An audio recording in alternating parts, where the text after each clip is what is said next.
What's up, America? It's Kim with Geauga Firearms Academy. Here I am, all my glory, on my 6-month pregnant belly, so in case anyone missed it.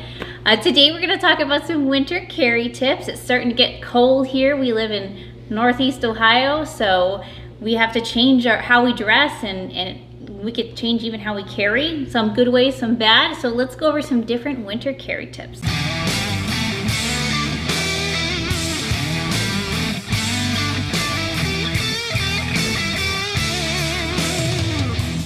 First thing that's most important is making sure you practice, dry fire practice, of course, safely at home, and how you're gonna dress, and make sure you can actually access your gun. Because you start adding all these layers, and it just makes it more and more difficult to actually get to your gun. And can you get to it?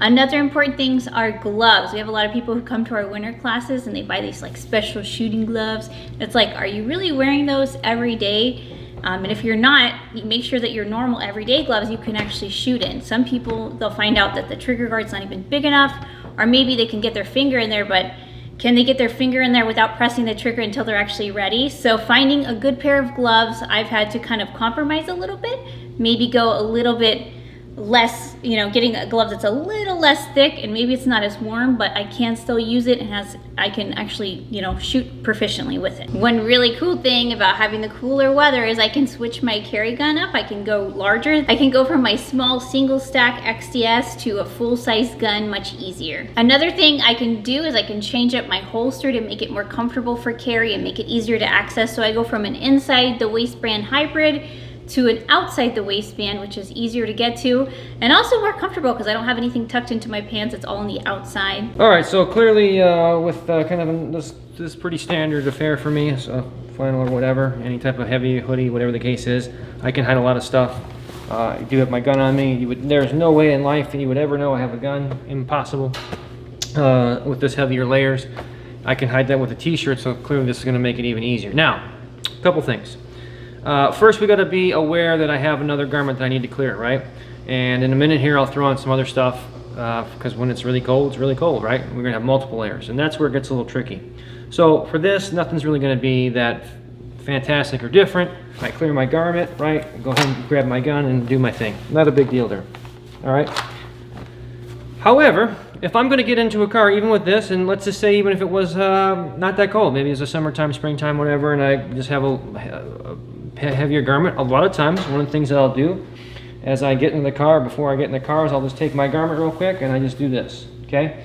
So if the gun is exposed, and then I'm sitting in the car, and if I need to, I can just grab my gun without having to clear anything, because obviously I'm in that scenario.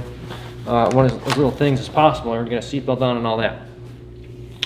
And for those of you that always are like, well, how do you get your seat? You don't need your seatbelt taken. You don't have to take your seatbelt off to get to your gun, especially at 4 o'clock. I've done that video. We'll do it again. There's no reason to fiddle around with that. Definitely want to take it off when I get out of the car, but nonetheless, that's not going to impede you from drawing properly. That said, let's look at some other layers. All right, so here I got another layer on. As you can see, still no chance of detecting the fact that I have a gun on me. But ready for this? Ba-bing! Not only do I have a huge, not concealed carry, not designed for concealed carry. This is an omnivore that I use a lot for training because it'll fit any gun with the light on it. This is a 5-inch full-size M&P with the TRL1 on it, and this big holster that sticks out, and still when I have it on, there's no way you can tell I have a firearm on me. So obviously, just as a little illustration, you can carry some much bigger equipment. That said, so let's say I'm going about my day and I'm gonna go, let's say, eat at a restaurant. Well, when I get to the restaurant, if I now take this off, I've probably failed pretty impressively at concealed carry, okay? But before we get that far, I wanted to show you a couple things. Notice that this garment is behind my holster. So all the garments, I've got another shirt underneath here, which I typically wear all the time, at least the tank top, muscle shirt type thing under here, because when I carry my normal, whatever my gun is going to be for the day, and it's inside the waistband, I don't like that rubbing on my skin, so I usually wear some type of light, even in the summertime, okay?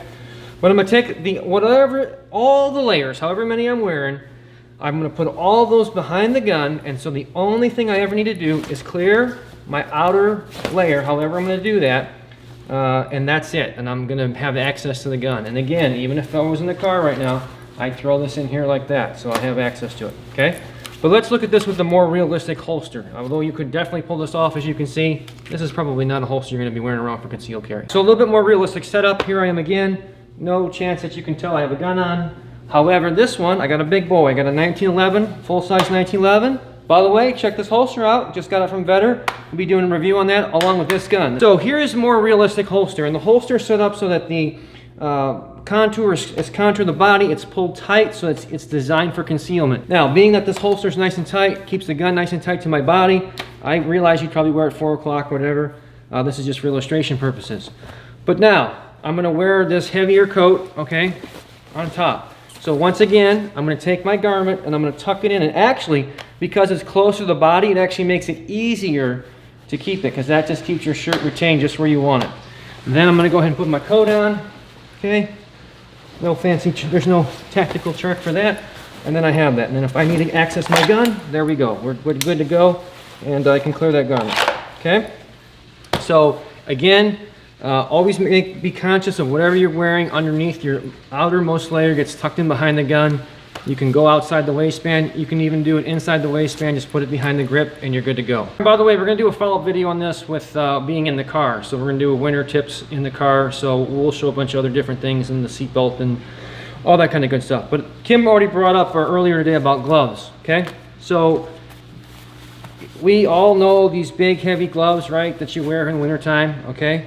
I can tell you one of my gripes about the Glock pistol in general is that it has a very small trigger opening in comparison to others. And so if I were really trying to use these gloves and try to shoot, it's going to be quite the challenge. I can get my finger in there, but in a high stress situation, that one's going to be a tall order. So we might have to, for example, I have some duty gloves that are a little bit, just a little bit thicker than these, a little bit more insulation. Yet still provide a little bit more warmth. Not quite as warm as these, but not as cool as, say, mechanics gloves or something like that. And in this case, now I have the ability to get my finger in there easily. I can manipulate the gun. I may have to compromise a little bit that these aren't going to be as warm as these, right? But again, we got to think about what good are as warm hands if I'm dead, if I'm shot, right? If I can't use these to defend myself. So sometimes we got to think about that. And again, please go to the range, take your gloves that you're going to typically wear, and practice with it. Really, really important. Can you get them in the trigger guard? Depending on your gun, you know, M&Ps have a little bit bigger opening, and Glock's a little bit smaller. Depends on what you shoot. The CZ P10's got a giant opening. They vary, so maybe you could pull off with a certain brand heavier gloves. Again, it's the combination that you're going to carry and how you're going to do it. All right, another little shameless plug here for core belts. But here's the thing, guys. With the core belts, and again, I'm not trying to do this as a sales thing. It is what it is. Without having holes and having that track line, especially seasons like this, because you got to realize, even though I'm carrying a gun this big in this giant holster, I need less diameter, right? Think about it. Because if I'm carrying concealed inside the waistband with a smaller gun, but of course this is inside the waistband, then I need a larger diameter circumference, right? So the bottom line there is this makes it really easy to switch out gear, switch out holsters. Again, there's just a little lever there. It clicks into place. I can make really fast adjustments on the fly with gear. It's got a pretty big, I don't even know how long the, but from finger to finger, it's probably going to be hard to show up, but from finger to finger, that's a pretty big adjustment section there, where I can make adjustments for equipment, if I'm going to run mags inside my waistband, whatever the case is. So think about that when you're dressing for success in the winter. We hope you guys liked this video. If you did, please give us a thumbs up, like, share, comment. Let us know if you're interested in some more different carry tip videos like this. If you haven't already, make sure you subscribe here on YouTube. Click that bell so you get notified every time we put a video out. And I know we've had some issues with YouTube not sending out notifications, so make sure you check in every once in a while and see if you missed any videos. Because YouTube hates us.